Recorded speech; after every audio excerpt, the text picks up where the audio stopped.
En fait, c'est un vrai privilège pour moi d'être ici avec vous aujourd'hui, surtout pour être chez mon ami Jean-Bernard.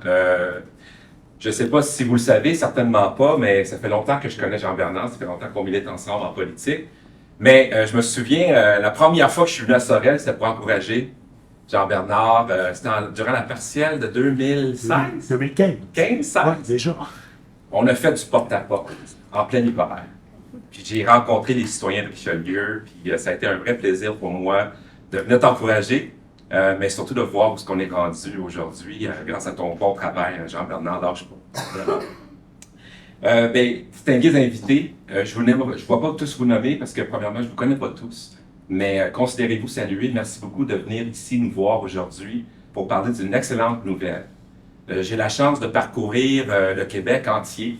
Je suis à, je pense, notre 10e rencontre d'annonces comme ça, M. Delon. On en fera une dizaine ensemble. Ouais, c'est ça. Au bout du complet. Je suis pas mal sûr que, parce que, pour ceux qui ne le savent pas, c'est vraiment intéressant le programme du FLI que le gouvernement a par l'entremise du ministère de l'Économie, mais avec le fonds qui vient combiner avec le FLS. Et ce qu'on a quand on met ces deux affaires-là ensemble, c'est un fonds de 250 000 qui vient directement en aide à nos entrepreneurs.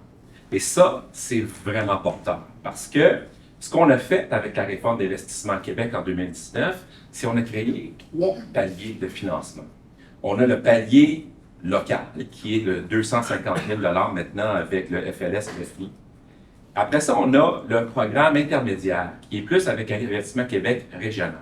Ça, pour les entrepreneurs qui ont des projets dans des programmes normés, qui ont besoin d'un accompagnement ou d'une aide ponctuelle, peuvent se référer chez Investissement Québec régional. Puis après ça, on a les grands projets, les projets majeurs qui sont gérés plus à la pièce au ministère. Et je peux vous dire qu'avec l'introduction de ces 3 paliers-là, mais on ne laisse plus personne derrière.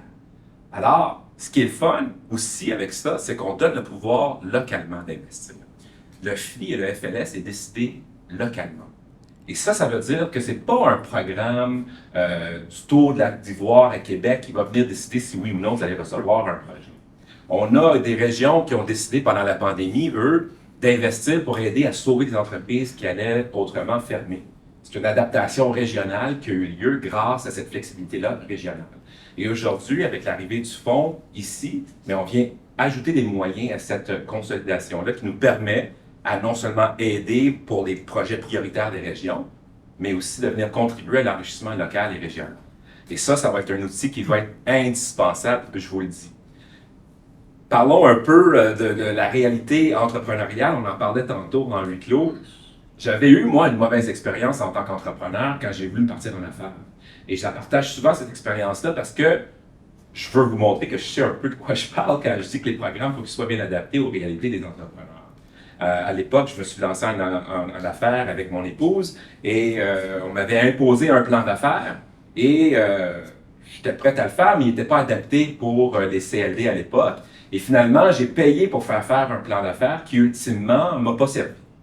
Et en bout de ligne, ça m'a coûté des sous au lieu de recevoir des sous parce qu'ultimement, on m'avait dit qu'en passant, tu n'es pas éligible pour le CLD. Fait que là, on vient comprendre un peu la maison des fous, on va l'appeler ainsi, que les entrepreneurs peuvent parcourir pour avoir du financement qu'ils ont besoin, surtout dans le démarrage.